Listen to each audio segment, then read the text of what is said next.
Olá, estou aqui para falar um pouquinho sobre a prisão do devedor de alimentos, né? A prisão civil do devedor de alimentos. É importante a gente lembrar que a prisão civil do devedor de alimentos ela não tem uma natureza punitiva, ela tem uma natureza tão somente coercitiva. De fato, por meio dessa técnica de execução, né, ela visa coagir o devedor ao adimplemento dessa obrigação. Trata-se, a rigor, né, de mecanismo de execução de forma indireta.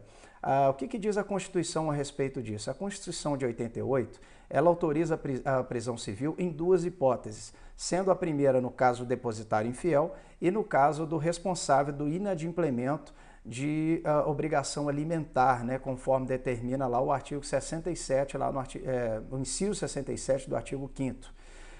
Ademais, cumpre esclarecer que, por não se tratar de uma medida punitiva, né, como eu disse no início, ela se trata de uma medida coercitiva, o cumprimento dessa prisão não vai eximir aí o devedor da responsabilidade de pagamento dessas prestações vencidas ou dessas prestações vincendas.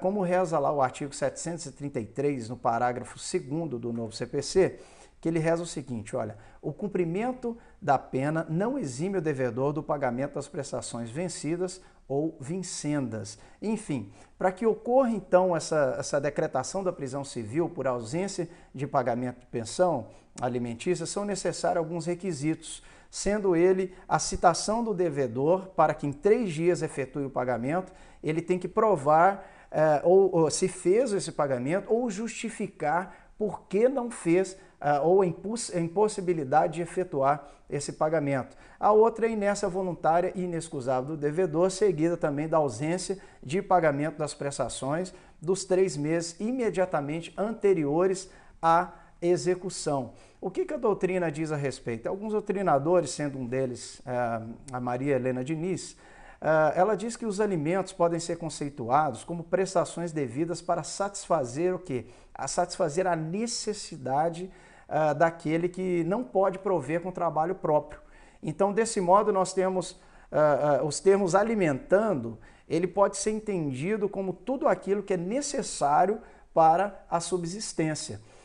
Um outro doutrinador também, Youssef Said, ele entende que a obrigação e o dever de prestar os alimentos, ele tem sua origem com um elo sanguíneo, né? De fato, característica intrínseca da pessoa, surgindo assim, quando existe esse vínculo de sangue, adquire uma importância maior, caracterizado dessa forma como uma obrigação.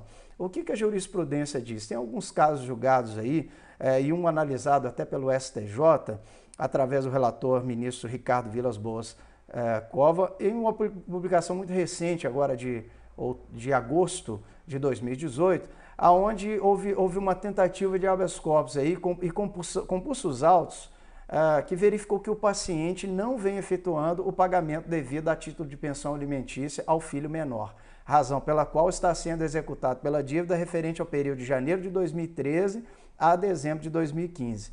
Não obstante aqui, o impetrante alega ter ocorrido o pagamento parcial das quantias devidas. Então vamos analisar o caso. Houve um pagamento parcial das quantias devidas no período de 2013 a 2015. Nesse caso concreto, veja bem, o valor final do débito alimentar resultou na desídia do paciente. Em algumas ilegalidades, em nenhuma ilegalidade, tá? Da ordem de prisão, porque tentou-se impetrar com habeas corpus, dizendo que a prisão é ilegal, pois havia sido feito pagamento parcial, e foi analisado nesse caso concreto que não houve ilegalidade na ordem de prisão.